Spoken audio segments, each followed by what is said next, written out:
Kumusta po sa inyo dyan sa Sitio Pangil? Ako po si Tirso ng Nueva Vizcaya.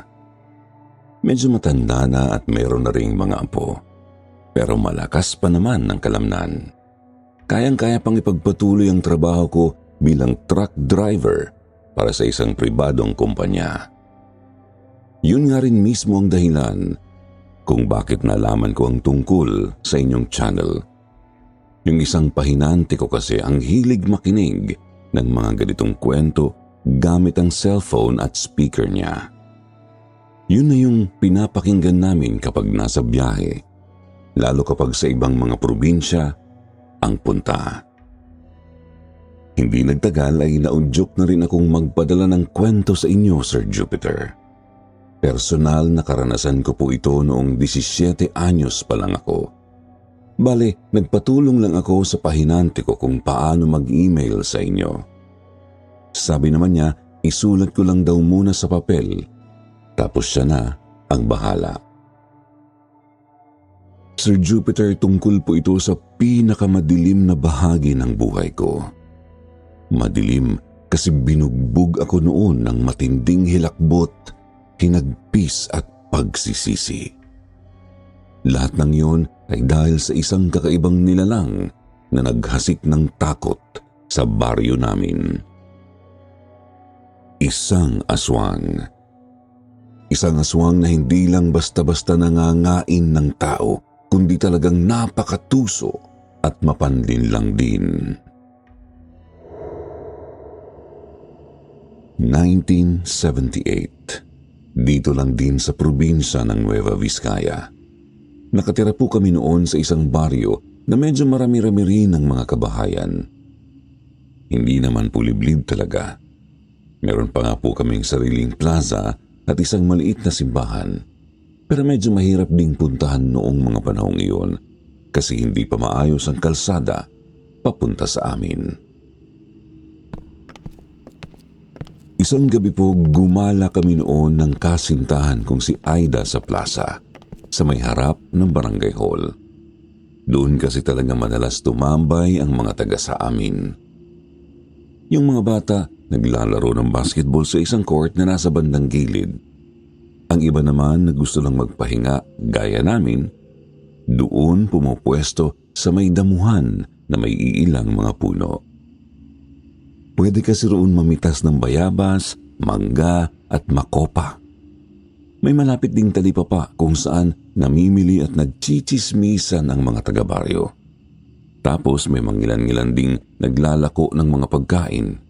Ang iba ay taga sa amin lang din, ngunit meron ding mga taga-kabilang baryo pa.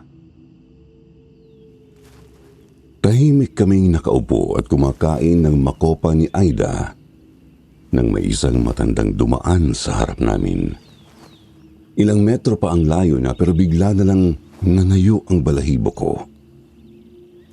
Maski si Aida ay natigilan din at napatingin sa babaeng nakabakuna kung maglakad at may gamit pang tungkod. Puting-puti na rin ang maiksi niyang buhok. Sinundan ko pa siya ng tingin. Nagtataka ako kasi wala namang kakaiba sa kanya. Kung titignan ay pangkaraniwang matanda lang naman yun, pero may kung ano talaga sa kanya na di ko matukoy. Mabagal, ngunit tuloy-tuloy siyang naglakad papunta sa gitna ng plaza. Tumayo siya roon, umubo ng konti at malakas na nagsalita. Binati niya ang mga taga-baryo at nagpakilalang siya raw si Manang Oreng, isang albularyang galing pang Bicol. Sir Jupiter, agad na palingon sa kanya ang mga nasa plaza, lalo na yung mga nasa talipapa at ang mga nasa labas ng barangay hall. Maski mismo ang kapitan namin ay napadungaw din sa bintana. Sandaling nilingon ng matanda si kapitan, tsaka nagpatuloy sa pagsasalita. Naririto ako upang magbigay ng babala sa inyo. Isang dilubyo ang sasalanta sa inyong payapang baryo. Babagyo ng hindi naman kalakasan Ngunit susundan yun ng isang kakaibang epidemya. Magkakasakit ang marami sa inyo. Marami ang mamamatay. Babahain ng luha ang inyong payak na lugar. Noon din po ay agad sumabat si Kapitan. Singhal niya sa matanda, wala itong karapatang maghasik ng malisyosong mga balita at magdulot ng takot sa lugar namin. Kung sino man daw yun ay mas makabubuting umalis na lang siya agad bago pa siya ipadakip. Umugong ang bulungan sa paligid. Maski ang mga bata ay pinatigil na sa kalalaro ng mga nakatatandang naroroon. Kami man ni Aida ay pinalayo ang iba sa mga paslit sa matandang babae. Ilang sandali pa ay nagpatuloy ang nagpakilalang si Manang Oreng at muling natahimik ang mga tao. Sabi niya ayaw niyang magdulot ng takot at pangamba. Ang sa kanya lang ay binibigyan niya ng babala ang mga taga-baryo upang maging handa. May alam din daw siyang paraan para manatiling ligtas ang iba sa amin laban sa sinasabi niyang epidemya. Kita kong nagngalit ang mga ngipin ni Kapitan. Halatang naiinis na ito sa mga naririnig. Kilalang kilala ko ang taong yun. Tunay ang kagustuhan niyang pangalagaan ang lugar namin, kaya't madali siyang naiinis o nagagalit sa sino mang nagdudulot ng pangamba sa mga tao. Siguro ramdam na rin ng matandang babae ang pag-aalboroto ni Kapitan. Dahan-dahan na muli itong naglakad. Nahawi ang tahimik na kumpulan ng mga tao sa kanyang harapan. Walang may gustong madikit man lang ng konti sa kanya. Maging kami ni Aida ay tahimik lang na sinusundan siya ng tingin. Medyo mabagal ang kanyang bawat hakbang habang inaalalayan ng tungkod ang katawan. Tsaka na lang unti-unting umugong ulit ang bulungan nang makalayo na ito sa plaza. Muling nagsalita si Kapitan. Sabi niya huwag na naming masyadong dibdibin ng pinagsasabi ng misteryosang matanda. Mababagabag lang daw kami sa pangambang wala namang batayan. Mas mabuti raw na maging handa na lang kami sa anumang pagsubok na pwedeng ibato ng buhay. Kumain ng masusustansyang mga pagkain at panatilihing malusog ang katawan para makaiwas sa mga karamdaman. Sumang-ayon sa kanya ang karamihan, bagamat may ibang mga matatanda na talagang nabalisa sa babala ni Manang Oreng. Kami naman ni Aida ay hindi rin mapanatag. Ang totoo ay pinag-usapan namin yon habang hinahatid ko siya pauwi. Pareho kaming hindi kumbinsido sa mga sinabi ng nagpakilalang albularya. Ngunit, pareho rin kaming kinukutuban ng kakaiba. Hindi ko masasabing masamang kutob, basta sigurado lang kaming may kung anong kakaiba sa matanda. Lumipas ang mga araw, payapa naman po ang baryo. Yung kakaunting mga naniniwala sa albularya ay nalimutan na rin ng mga narinig. Naisip naming siguro nga isa lamang yung baliw na matandang naligaw sa baryo. Hindi na rin kasi siya ulit nagpakita matapos ang gabing yun. Subalit, makalipas ang mahigit isang buwan, may bagyo ngang dumating, Sir Jupiter. Hindi pa rin kami nangamba kasi pangkaraniwan lang namang bagyuhin ang Luzon, di ba?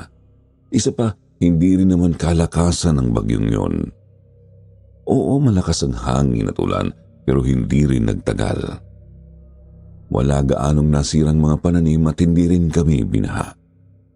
May mga nagkasipon, inubo at tinrangkaso, pero pangkaraniwan lang naman yun kapag malamig ang panahon. Yun nga lang po, hindi bumubuti ang pakiramdam ng mga nagkasakit. Palala ng palala ang kanilang ubo at kinukumbulsyon na yung iba sa mga nilalagnat.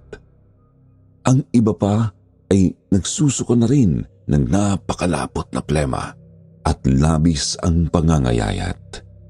Pagkatapos ay may iilan ding tinutubuan ng kung anong mga pantal-pantal sa iba't ibang bahagi ng balat. Nilukob ng takot ang baryo namin, Sir Jupiter, lalo pa nang pagbawalan na kami ng mga karatig barangay na pumasok o dumaan man lang sa kanilang lugar. Nangangamba ang mga iyon na mahawaan ng kakaibang sakit na tumama sa baryo namin. Nagpatawag na rin si kapitan ng mga doktor mula sa syudad, pero wala sa kanila ang makapagsabi kung ano ang karamdaman ng mga tao. Mungkahi ng mga ito, idaan sa mas maiging pagsusuri ang iilan sa mga nagkasakit. Isang prosesong siguradong matatagalan pa. Hindi na makakapaghintay ang mga may malalalang sintomas. Kung malabo ang sistema ng kalusugan ngayon, lalo naman noong dekada 70. Siguro ang pinakamalaking naitulong lamang ng dumayong mga doktor ay ang ihiwalay ang mga tinamaan ng epidemya. Nagtalaga ang barangay ng ilang mga kabahayan kung saan pwedeng tumuloy ang mga may sakit, doon sa may bandang dulo ng baryo. Hanggang sa naalala na po ng mga tao ang albularya sa plaza. Kinumbinsi na ng mga matatanda si kapitan na ipahanap ang nagpakilalang si Manang Oreng. Hindi naman tumutol ang pinuno namin. Wala siyang balak na tanggihan ang kahit sino mang makakatulong sa baryo. Sa halip, inatasan pa niya ang iilan sa mga tanod para tumulong sa paghahanap. Sumama po ako sa mga nagboluntaryong hanapin ang albularya, Sir Jupiter. Tinamaan po kasi ng epidemya pati ang tatay at isa kong kapatid at malala na ang kanilang lagay. Parehong namumutla, kakaubo at kakasuka. Tsaka tinubuan na rin ng parang mga bungang araw sa likod, dibdib, braso at hita. Dinala na rin po sila noon sa mga nakatalagang bahay sa may likod ng baryo. Sobra ang pagkabahala namin ni nanay para sa kanila, lalo pa talagang hirap ng huminga, yung ibang pinakamalala na ang kalagayan. Natatakot kaming baka pati sina tatay ay umabot na rin sa sukdulan. Isa pa ay buntis din si nanay noon. Nakakatakot na baka mahawaan pati ang batang kanyang dinadala.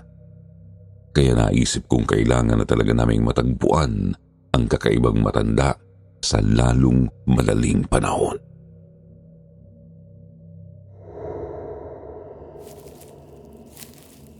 Kinagabihan din po noon ay nakarating ako sa kakahuyang nasa may likod ng baryo. Pagod sa maghapong paglilibot-libot para lang matsambahan ang nasabing matanda. Medyo mataas na ang buwan, kaya naisip ko nang umuwi at maghapunan. Subalit, napahinto ako nang may marinig akong kumakaluskos sa may damuhan. Lumingon ako at may napansin nga akong gumagapang. Siguro mga 10 metro mula sa kinatatayuan ko. Madilim nga lang doon, kaya anino lang ang naaaninag ko. Gayon pa man, kita kong malababoy ramo o usa iyon. Kahugis kasi ng payat na tao ang kanyang katawan. Pero alanganing tao rin kasi iba ang kilos nito. Medyo mabilis tapos nakakaakyat sa mga puno na parang pusa. Nagagawa rin niyang magpalundag-lundag sa mga sanga pati na pababa sa lupa mula sa mataas na bahagi. Nakuha noon ng pansin ko kaya maingat ko siyang sinundan. Lumakad ako ng tahimik nang hindi inaalis ang tingin sa nilalang. Ilang minuto pa, napansin kong tinutumbok niya ang mga bahay kung saan tumutuloy ang mga may karamdaman. Lalong nangati ang isip ko. Kasi ano naman ang pakay niya roon? Hanggang sa tumungtong siya sa sanga ng isang talisay na nasa bakuran ng isa sa mga bahay na yon. Binilisan ko ng konti ang mga hakbang para mas makalapit pa. Matindi na ang pagtataka ko noon kasi hugis tao talaga ang katawan niya nang makita kong nakaupo sa sanga. Yun nga lang ay hindi talaga pang tao ang kanyang mga ikinilos sa gubat. Ilang sandali pa napansin kong bumubuelo na ito para lumundag papunta sa bubong ng bahay. Subalit kakamadali ko ay hindi ko na namalayan ang dinadaanan. Natapakan ko ang isang tambak ng mga tuyong dahon na agad tumunog ng napakalutong at noon din po ay napalingon sa akin ang kakaibang nilalang. Sir Jupiter, sandali akong nanigas sa kinatatayuan nang makatitigan ko ang napakapula niyang mga mata.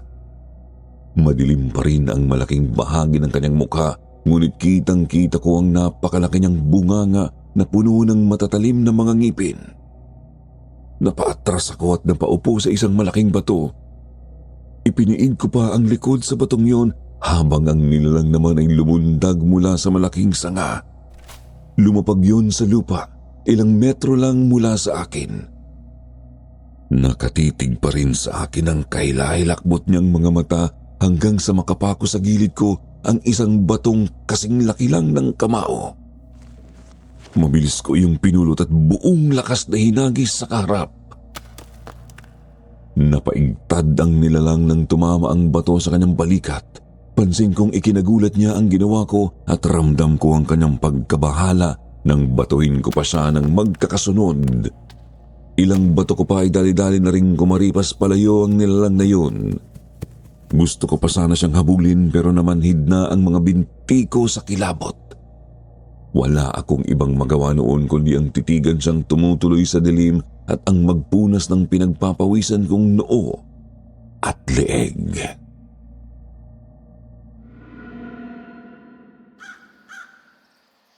Kinabukasan ay maaga akong ginising ni nanay para sabihin ang isang masama at isang magandang balita.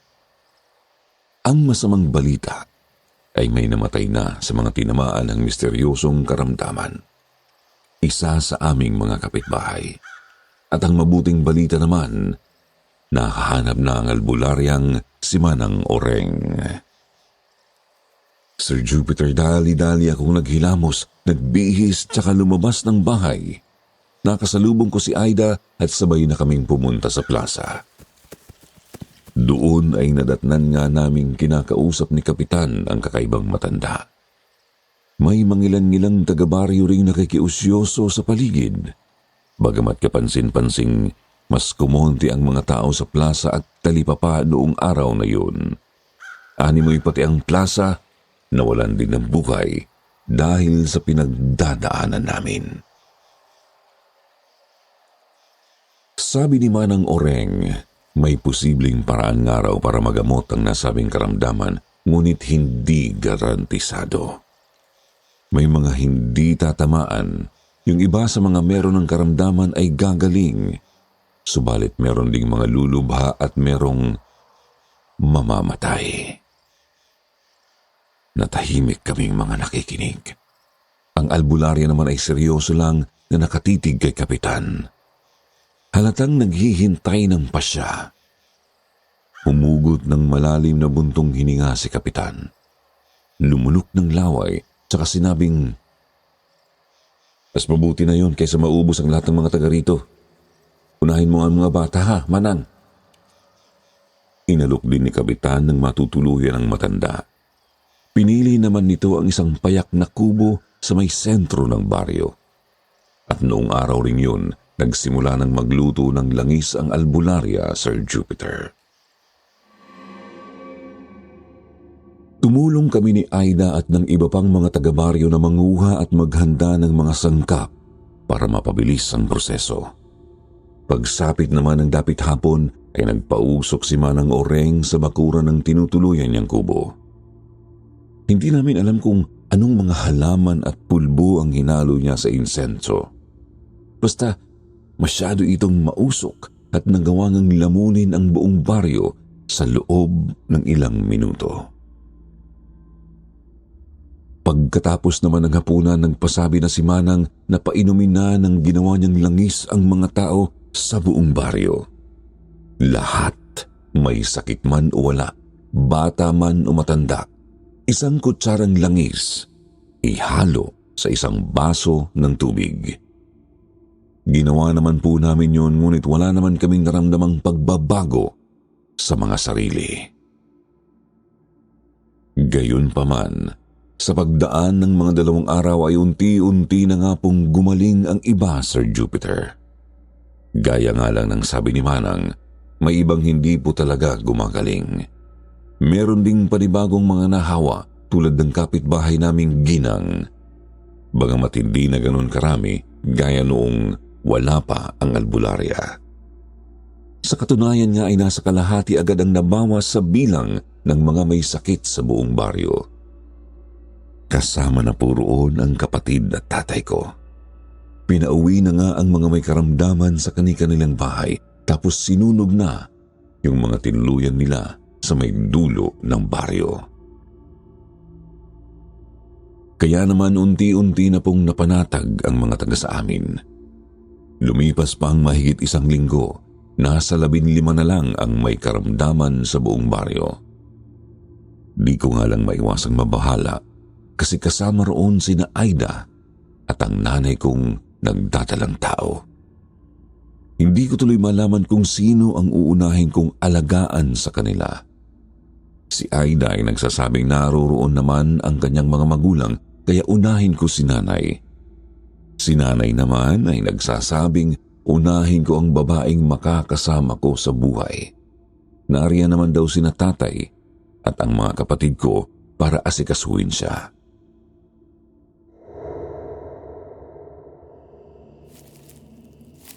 Isang gabi galing po ako noon kina Aida. Dala ko ang isang maliit na mangkok ng langis na gawa ni Manang Oreng.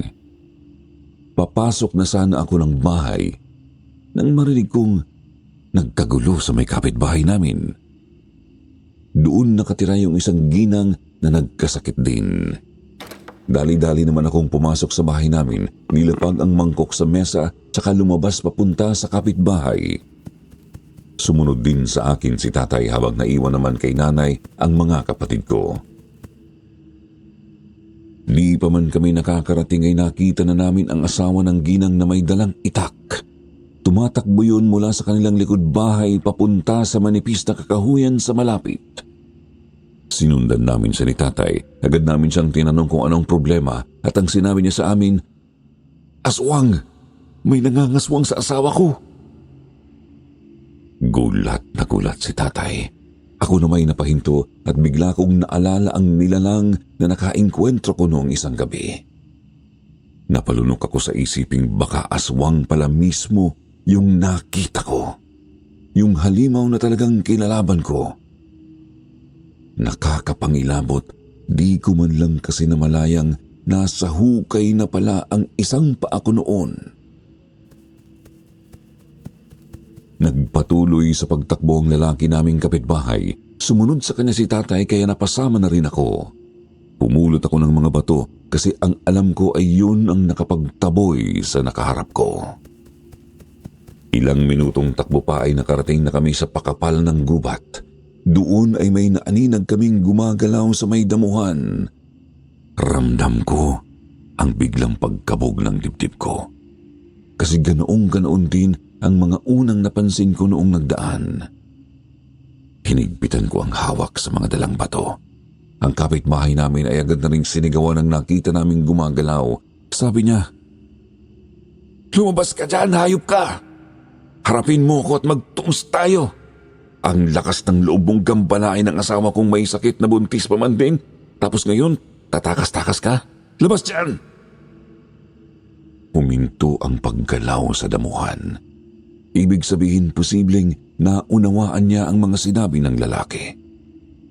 Kung simpleng hayop gubat lang kasi yun, siguradong magtutuloy-tuloy yun palayo o di naman kaya ay susugurin agad kami. Sa palagay ko ay pareho kami ng naiisip ni na tatay at ng kapitbahay namin. Napahinto rin kasi sila. Nakatitig lang sa damuhan at nakikiramdam sa paligid. Umihip ang malamig na hangin. Nanayo ang balahibo ko. Ramdam ko ang hingal sa ilang minuto naming pagtakbo. Nakapukul pa rin ang pansin namin sa damuhan. Wala pa rin kaming makitang muling paggalaw roon. Hanggang sa tuluyang naubos ang pasensya ng kapitbahay namin, Sir Jupiter. Lumakad siya palapit sa damuhan. Ayaw niyang paawat sa amin ni tatay. Muli niyang sinigawan ang kung anumang nagtatago roon at nagulantang na lang kami nang biglang may lumundag mula sa mga talahib at agad inatake ang lalaki.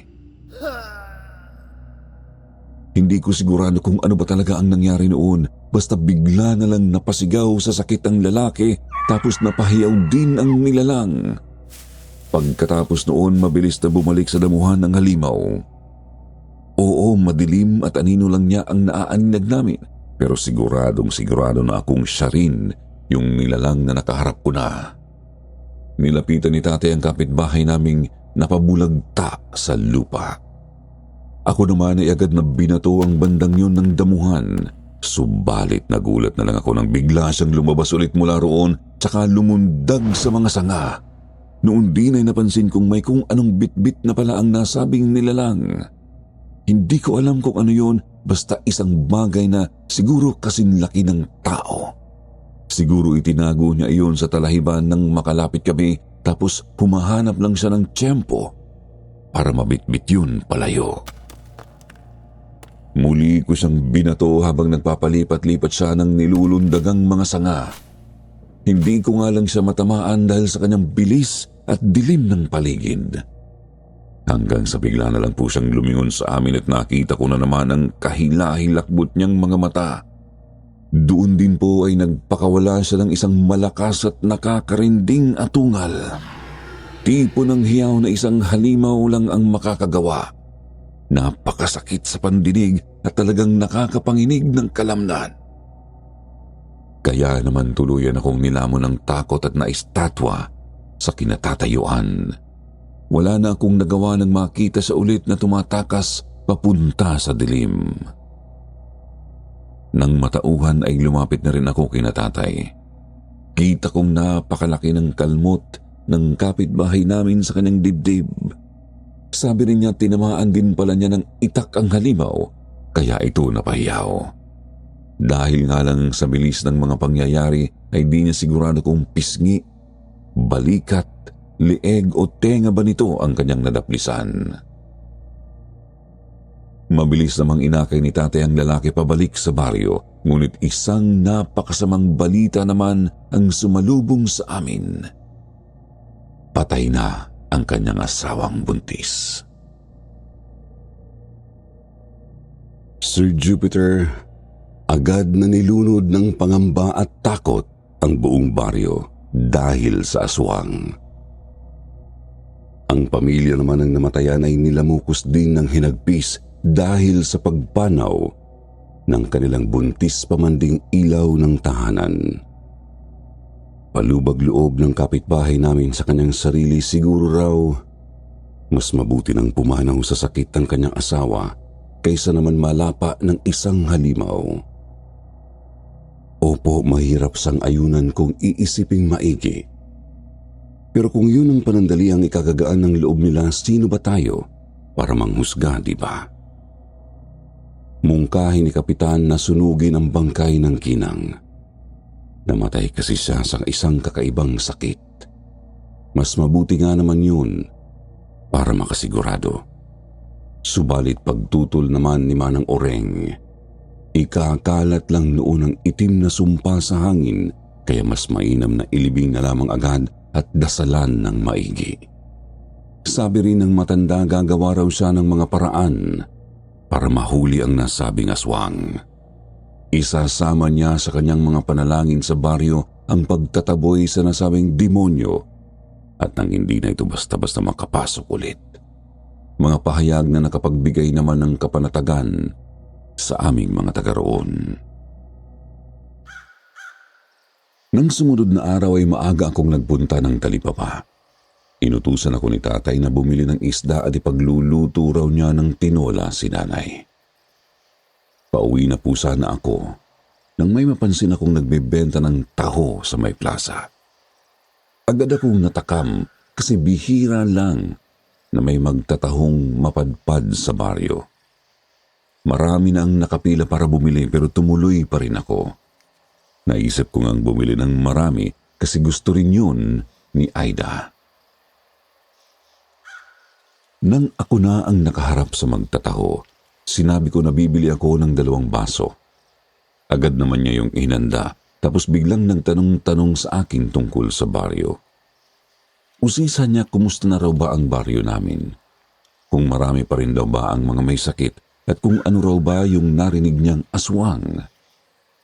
Salaysay ko naman konti na nga lang ang mga nakaratay dahil nga sa tulong ng albularya. Yun nga lang ay kasama sa mga yun ang nanay at kasintahan ko. Pumalatak ang lalaki. Pakilala niya sa akin siya raw si Loloy. Tapos sinabi rin niyang pakainin ko ng taho ang nanay at kasintahan ko. Huwag daw akong mag-alala kasi libre na lang daw niya ako. Natuwa naman ako, Sir Jupiter. Mabuting tao naman pala kasi yung Manong. Binigyan nga niya ako ng isa pang baso ng taho kaya 3 ang nasa supot ko nang maglakad pa uwi. Medyo maingat sa bawat hakbang para hindi mabuhos ang dala ko. Pagkarating ko ng bahay, ipinabigay ko kay nanay ang isa sa mga baso ng taho. Kako kay tatay na pasadyang libre yun na magtataho para kina nanay at Aida. Natuwa naman si tatay kasi gustong gusto rin yun ni nanay.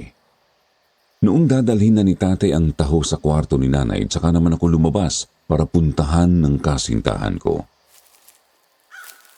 Pagkarating ko roon, nakita ko ang nanay ni Aida na nagwawalis sa ilalim ng punong kaimito sa kanilang bakuran.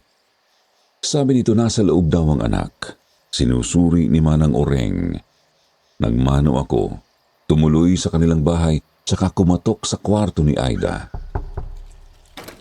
Hindi naman nagtagal ay pinagbuksan ako ng albularya, Sir Jupiter. Subalit, nagulat na lang ako nang biglang namutla ang matanda nang mapatingin sa dala ko at agad akong sininghalan. Tirso, ano ba sa tingin niyang ginagawa mo? Bakit may dala kang ganyan? Saan mo nakuha ang pagkain yan? Mautal-utal kong tinanong si Manang Oreng kung ano kako ang problema. Sabi niya sigurado raw siyang gawa ng isang alagad ng dilim ang taho na yun, maaaring galing sa isang aswang o mangkukulam. At posible ring ang nilalang na yun mismo ang may gawa ng lumalaganap na karamdaman sa baryo. Napamaang ako sa narinig. Maging ang mga magulang at mga kapatid ni Aida ay gulat na gulat din, kaya naman dali-dali akong lumabas ng kanilang bahay at itinapon ang taho. Tuloy-tuloy akong tumakbo pabalik sa amin para pigilang makakain ng taho si nanay. Subalit, namutla na lang ako nang malamang naubos na pala niya ang isang baso. Sa inis ko ay kuyom ang mga palad kong bumalik sa plaza. Hinanap ko si Mang Loloy, ngunit wala na ito roon. Dumiretso ako sa barangay hall at nagsumbong kay kapitan, maging siya ay naalarma rin ng gusto. Agad niyang pinatawag si Manang Oreng para kumpirmahin ang mga narinig at nang makausap na nila ang albularya, agad na rin pinahanap ang nasabing magtataho. Ang kaso marami na ang nakakain sa pagkaing inilako ni Mang Loloy. Nabahala ang mga taga-baryo kung ano ang gagawin upang hindi sila mapano. Mungkahi naman ng albularya ay uminom lang sila ng langis na kanyang ginawa, bagamat posibleng mawalan na raw iyon ng bisa. Binalikan ko si nanay. Wala namang pinagbago sa kanyang kalagayan. Nakaratay pa rin, ngunit hindi naman lumala ang kanyang karamdaman matapos makakain ng taho. Sunod ay tinakbo ko ulit ang bahay ni na Aida. Pagdating ko ay wala na roon si Manang Oreng dahil kailangan daw niyang suriin ang mga nakakain ng taho. Mangiyak-ngiyak akong humingi ng tawad kasi muntik ko na pala siyang maipahamak. Ngumiti naman po siya sa akin kahit nananamlay pa rin ang katawan. Tapos sinabi niyang huwag ko na yung masyadong isipin Ang hindi lang daw niya maintindihan ay parang may iba pa siyang nararamdaman maliban sa mga sintomas ng sakit. Hindi nga lang niya matukoy kung ano, basta raw ay may gumuguhit na magkahalong saya at pangamba sa kanyang kalooban. Tinanong ko siya kung anong saya ba ang pinagsasasabi niya. Wala namang kasing pangyayari na pwede niyang ikagalak noong sandaling yun eh. Sa muli ay sinabi niyang di nga niya matukoy kung bakit siya nakakaramdam ng ganoon. Tinitigan ko si Aida. Napakalaki na ng pinayat ng balingkinitan niyang pangangatawan. Nagkakandalagas-lagas na rin ang kanyang buhok tapos may tumubong mga parang bungang araw sa kanyang balat. Hindi ko tuloy maiwasang matakot na baka mawala sa akin ang babaeng pinakamamahal ko. Gusto kong may gawin para tulungan siyang gumaling, pero ano? Noong araw na yon ay nanatili na lamang muna ako sa kanilang bahay para alagaan si Aida. Nangamba po kasi ako talaga sa kanyang mga sinabi. Ayokong baka may mangyaring masama sa kanya habang wala ako. Yun nga lang ay umalis pa rin ako nang mabalita ang nahuli na raw ang magtataho. Magdadapit hapon na po yun nang pumunta ako sa Plaza Sir Jupiter. Kita kong kinakaladkad ng mga tanod si Mang Loloy, bagamat may ibang tanod din na pinipigil ang galit na galit ng mga taga-baryo. Nanggagalaiti kasi ang mga tao dahil nga sa masamang balak ng lalaki. Nagtatangka pa itong magpaliwanag ngunit walang ni isa mang nakikinig sa kanya. Dinala si Mang Loloy sa loob ng barangay hall. Pahayag ni Kapitan magsiuwian na muna ang mga taga-baryo. Sila muna ang makikipag-usap at mag-iimbestiga sa magtataho. Sa ayaw at gusto kasi ng lahat, kailangan pa rin masunod ang batas. Kailangan pa rin pagbigyan ng magtataho ng pagkakataong ipaliwanag ang kanyang sarili. Nagsiuwian naman po ang halos lahat ng mga nagkumpulang taga roon. Ako naman ay naghintay muna sa labas ng barangay hall para malaman agad kung ano ang matutuklasan ni na Kapitan. Mga 2 oras pa may lumabas ng isa sa mga kagawad. Sinabi nitong kakaiba raw ang pinagsasasabi ng magtataho. Ipinipilit daw kasi nitong hindi sa masamang nilalang at ang totoong kalaban daw ay ang nagsabing may masamang sangkap ang kanyang taho. Nagsalubong ang kilay ko at napakamot ako ng sentido. Ang ibig sabihin kasi noon ay si Manang Oreng ang tinutukoy ni Mang Loloy. Malabo namang masamang tao ang albularya dahil marami na nga siyang napagaling sa baryo. Ilang minuto pa, inilabas na ni na Kapitan ang magtataho at dinala sa likod ng barangay hall. Naroroon ang maliit na bilangguan ng baryo para sa maliliit na mga kasong hawak ng barangay. Siguro ay mga bandang alas 7 o alas 8 na ng gabi noon. Sumunod ako sa kanila. Hindi naman ako pinagbawalan ng Kapitan kasi malapit ako sa kanila. Kausap ko pa lang si Kapitan ay napansin ko ng kakaiba ang titig ni Mang Loloy sa akin.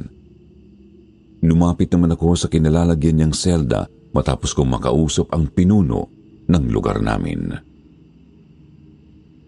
Sir Jupiter, nginitian ako ni Mang Loloy at tinanong kung kumain daw ba ang nanay at kasintahan ko ng taho. Kumunot ang noo ko at nagtiim ang mga bagang. Bulyaw ko sa kanya. Tama na, Manong. Bistado ka na nga, ipipilit mo pa rin yung balak mo. Wala kang maloloko rito, hayop ka. Nagpalatak ng dila ang lalaki tsaka bumuntong hininga. Napalitan ng lungkot ang kanyang ngiti. Sinabi niyang gusto lang naman daw niyang makatulong. Magsasalita pa sana siya ngunit pinatahimik ko na. Sabi ko mas mabuting wag na lang siyang maingay at nang hindi na madagdagan ng kanyang mga kasalanan. Subalit hindi po siya nagpaawat, Sir Jupiter. Bigla na lang niyang itinuro ang kanyang daliri sa kung saan habang nakaupo sa loob ng selda. Sabi niya, may pupunta ng aswang banda roon. Pakay niya ang isang medyo malala na talaga ang kalagayan. Masyadong mapanlin lang ang aswang na ito, bata. Ngunit ang habol lang talaga niya ay ang mga taong malapit ng mamatay dahil sa karamdamang siya rin mismo ang nagpakalat. Hindi ako agad nakapagsalita sa narinig. Nang matauhan, sinabihan ko ang mga tanod na bantayang maigi ang magtataho. Pagkatapos ay patakbo akong umalis at nagtuloy-tuloy sa direksyong itinuro ni Mang Loloy, papunta sa bahay ni na Aida. Napakatindi ng kaba. Kulang na lang ay liparin ko ang daan at nang makarating agad. Hanggang sa matanaw ko na nga po ang bahay ni na Aida. Kita ko na mula sa malayo ang puno ng kaimito sa kanilang bakuran sa tulong na rin ng kalahating buwan. Subalit napahinto ako nang mapansing may nakatungtong sa isa sa mga sanga ng puno. Agad ko yung nakilala, Sir Jupiter. Yun mismo ang aswang na nakaengkwentro namin ni na Itay. Noon din po ay napalingon ito sa direksyon ko. Nanlisik ang kanyang mga pulang mga mata. Ramdam ko ang galit ito sa akin dahil na rin malamang sa pangingialam ko sa kanya noong mga nagdaan. At bago pa man ako makakilos ay nakita ko na lang na lumulundag na yon papalapit sa akin. Mabilis akong yumuko at napasubsob sa lupa para makaiwas. Nalagpasan niya ako, ngunit napalingon ako sa kanya nang bigla siyang umangil ng malakas. Doon nakita kong bumubuelo na ulit ang halimaw para lundagan ako. Taranta akong bumangon, dumampot ng ilang mga bato at pinaghahagis sa kanya. Subalit walang tumama ng solido dahil sa mataas niyang paglundag.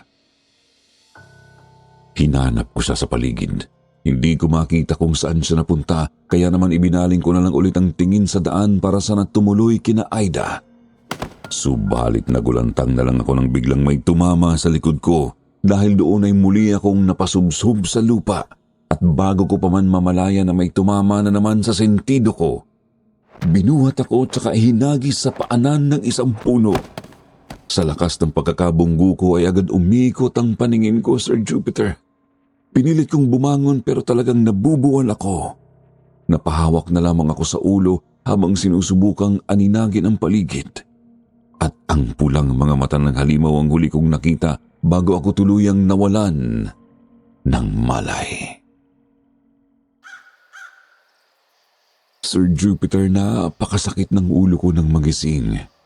Agad kong naramdaman ang sikat ng araw sa mukha ko. Nakitang nakahiga na pala ako sa papag namin ng isa kong kapatid. Nakatunghay sa akin ang buong pamilya ko. Nagtaka nang makitang nakaupo at mukhang maayos na si nanay. Kapansin-pansin ding may bahid ng lungkot sa kanilang mga mukha. Napabalikwas ako ng bangon nang maalala ang mga nangyari kagabi. Subalit agad ding napaaray ng sumakit ng husto ang likod ko. Pinigil akong bumangon ni nanay. Ang sabi ni tatay, "Tirso anak, nakalaban mo ba ang aswang kagabi? Nakita ka na lang kasi ng mga tao na nakahandusay sa paanan ng isang puno, tapos medyo malalim yung sugat sa likod mo. Halatang gawa yan ng kalmot ng mabangis na halimaw."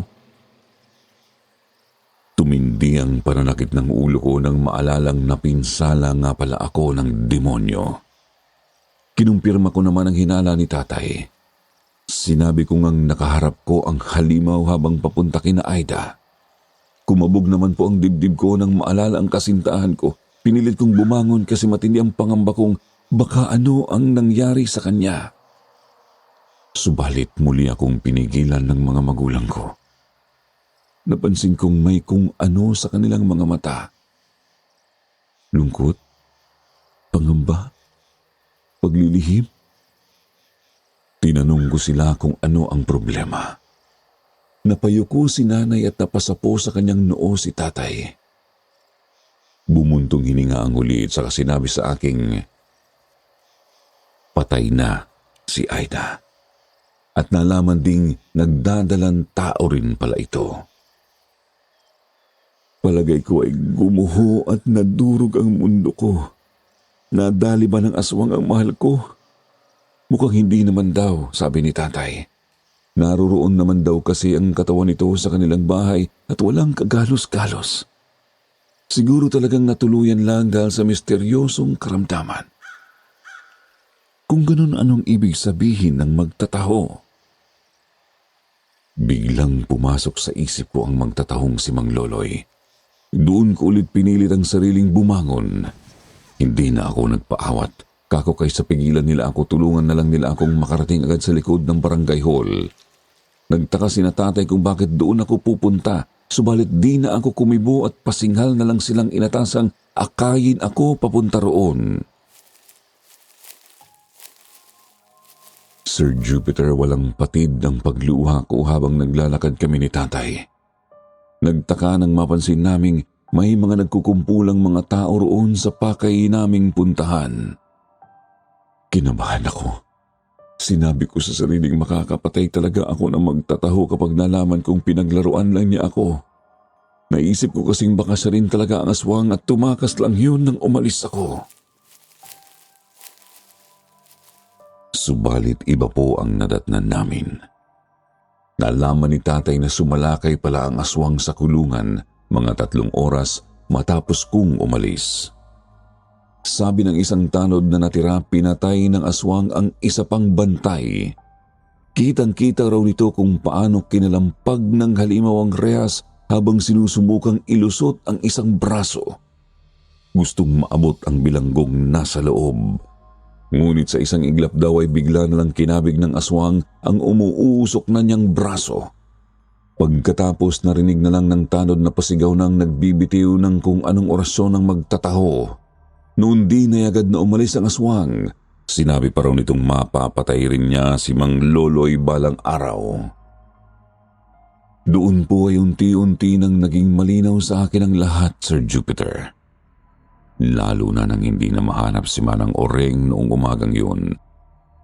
Pinilit kong makalusot sa kumpulan ng mga tao hanggang sa marating namin ni tatay ang harap ng selda. Napatingin agad sa akin ang magtataho. Umiiyak kong sinabi sa kanyang, "Nabigo ako, Mang Loloy. Hindi ako umabot. Wala na ang mahal ko. Patay na si Aida. Siguro nga, hindi ang aswang ang may kagagawan pero namatay siya dahil hindi ko siya napakain ng taho na bigay ninyo." Bumalatak ang magtataho, Sir Jupiter. Sinabi niya sa aking silaban ko raw ng posporo ang daliri ng katawan ni Aida. Hindi raw niya ako pipiliting maniwala sa kung ano, kaya ako na lang ang magpasya kung susundin ko ang kanyang sinasabi.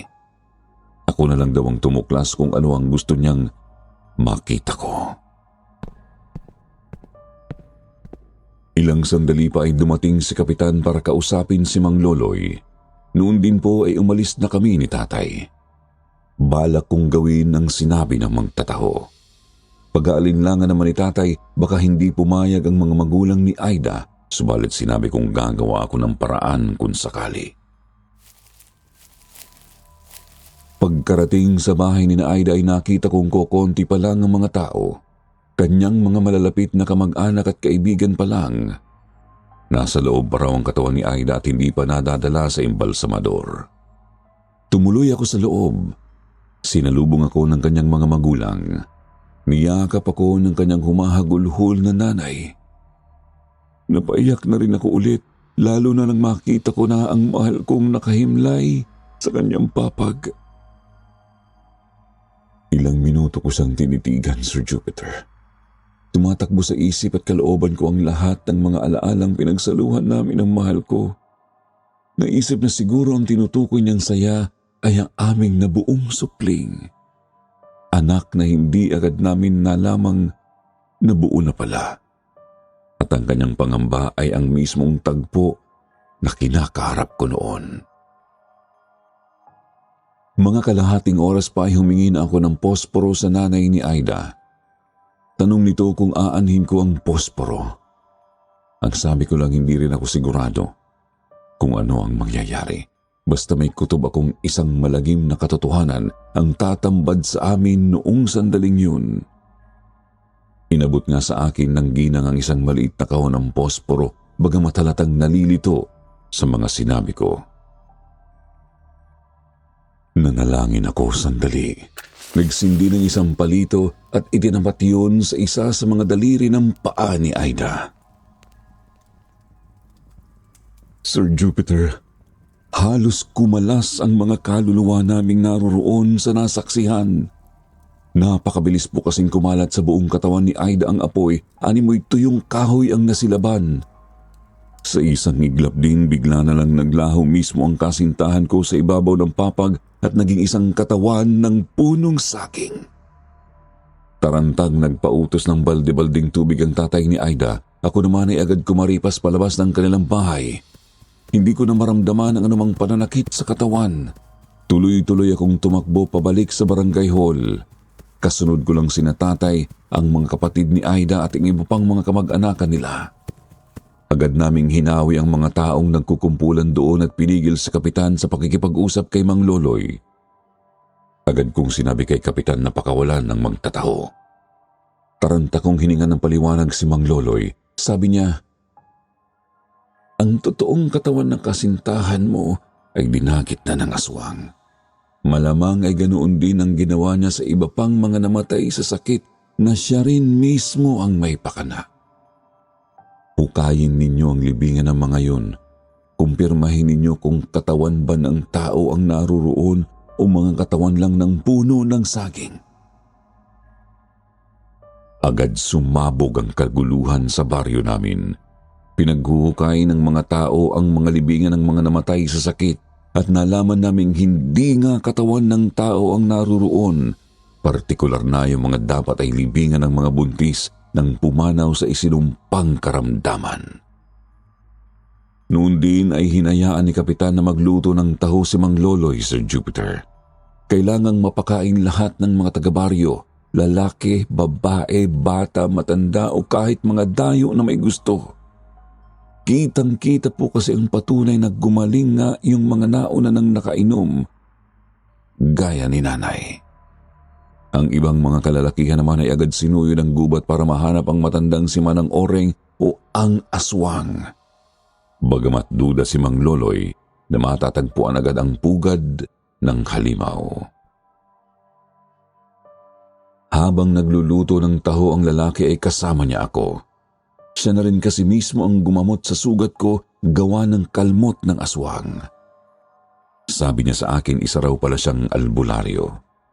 Matagal na niyang tinutugis ang aswang na nagpakilalang si Manang Oreng. Yun nga lang ay sadyang napakailap nito, kaya ayaw na niyang palagpasin ng pagkakataong iyon. Pagkakataon kung kailan maraming nadagit ang halimaw. Sigurado raw kasing may pinaglulunggaan yun sa malapit kung saan niya pwedeng itambak ang mga pagkain. Noong tapos na siya magluto ay tumulong na rin ako na ipamigay ang taho sa lahat ng mga taga-baryo. Ako naman ay dinala niya sa isang tabi at inabutan ng isang baso. Hindi ko po inasahan ang mga sinabi niya, Sir Jupiter. Ang isang baso ng taho raw kasing yun ay naglalaman ng masamang dasal. Bibigyan daw noon ang makakainom ng malalang karamdaman. Maaamoy daw yun ng aswang at hindi niya magagawang tanggihan. Napalunok ako ng laway. Nagkatitigan kami ng lalaki. Alam ko ang ibig niyang mangyari. Tinanggap ko ang taho. Hinain at agad na sinimot. Doon din, Sir Jupiter, biglang bumigat ang pakiramdam ko. Bumagsak ako sa lapag. Agad naman akong inalalayan ng albularyong magtataho, ngunit talagang matindi ang pagkahilo ko. Makalipas pa nga lang ang ilang minuto ay unti-unti na ring nanginig ang kalamnan ko at tinubuan ng kung ano-anong mga pantal-pantal ang balat at bago pa man ako mawala ng ulirat, binulungan ako ni Mang Loloy. Magtiwala ka sa akin, Tirso. Kaya natin ito. Sir Jupiter, di ko alam kung gaano ako katagal na walang malay noon. Basta nagising na lang ako. Gabi na. Pakiramdam ko ay hindi naman ako nagkasakit ng malubha, bagkus ay talagang nakatulog lang. Naisip ko tuloy na baka panaginip lang ang mga nangyari. Sana isang masamang bangungot lang ang pagkamatay ni Aida. Subalit narinig ko na lang na may nagkakagulo sa labas. Napalingon ako sa kinaroroonan at natantong naroroon pala ako sa kubo kung saan nagluto si Mang Loloy ng taho. May nakita akong itak na agad kong dinampot. Pagkatapos dali-dali na akong lumabas at nakita kong nataga ng itak ni Mang Loloy ang aswang. Napahiyaw ng malakas ang halimaw, ang hiyaw na napakasakit sa pandinig. Nagtaka ako kasi kitang-kita kong kaya na niyang patayin ang aswang noon, ngunit hindi niya ginawa. Bagkus hinayaan pa niya itong makatakas, maski sina kapitan at ang iba pang mga taga-baryo ay hindi rin tinodo ang paglaban sa demonyo. Kaya dali-dali akong lumapit sa magtataho at tinanong siya kung ano ang nangyari. Pahayag niya, "Wala nang oras para sa mahabang paliwanag, Tirso. Kailangan nating masundan ng halimaw sa kanyang pugad." Sir Jupiter, agad nga po kaming tumakbo para sundan ang aswang. Kani-kanya kaming dala ng mga sulo at gasera. Ang iba ay may itak, habang ang iba naman ay may mga pinatulis na kawayan. Kasama namin noon sina kapitan at ang kanyang mga tanod, pati na ang mga tatay namin ni Aida. Oo, hindi kami kasing bilis ng pangit na yun, pero nakakahabol kami sa pamamagitan ng mga orasyon ni Mang Loloy. Nakakatulong para masundan namin ang napapalayo ng aswang. Napakalayo ng tinakbo namin noon. Siguro halos 1 oras din naming tinahak ang madilim at masukal na gubat. Hindi madali kasi napakahirap talaga ng daang iyon. Maraming mga bato, puno at nagtataas ang talahib. Nawawalan na kami ng pag-asa. Nilalamon na rin kami ng pagod kaya di na namin sigurado kung magagawa pa naming lumaban. Ilang minuto pa ay may naamoy kaming masangsang mula sa kung saan, katulad ng amoy ng umaalingasaw na bulok na bangkay. Tinukoy namin kung saan yon nagmumula hanggang sa matumbok namin ang isang hukay sa gitna ng damuhan. Pabilog na siguro nasa 5 metro ang lapad. Inilawan namin ang ibaba noon at natagpuan namin ang laksalaksang bangkay ng mga taga-baryo. Kasama na si Aida. Sa kasabaang palad, Sir Jupiter, hindi na namin nadatnan ang aswang doon. Inisip na lang namin ang mahalaga, nahanap namin ang mga mahal namin sa buhay. Pambalubag loob? Siguro nga ganun. Pero kung makakatulong para makaraos kami sa madilim na yugtong yun, ayos na rin siguro. Hindi ko nga lang masabing talagang nagawa kong malagpasan ang lahat ng walang galos. Hanggang ngayon kasi, nangungulila pa rin ako sa mahal ko. Hindi na nga po ako nakapag-asawa eh. Bali, may kinupkup lang akong isang bata noong nasa 30 anyos na ako. Tapos, siya na ang itinuring kong totoong anak. Sa kanya na rin ako nagkaroon ng mga apo. Pagkatapos din ng pangyayaring yun ay umalis na ng baryo namin si Mang Loloy. Ipagpapatuloy raw niya ang pagtugis sa aswang. Kung nagtagumpay ba siya o hindi, hindi na po namin nalaman. Pero siyempre panalangin naming sana nga nagawa ng magtataho na wakasan ang kasamaan ni Manang Oreng. Alam kong napakapait ng wakas ng kwentong ito, Sir Jupiter. Ngayon pa man umaasa akong sana nga tuluyan ng naubos ang masasamang mga aswang. Sana hindi nadanasin ng ibang tao ang pinagdaanan ng aming baryo.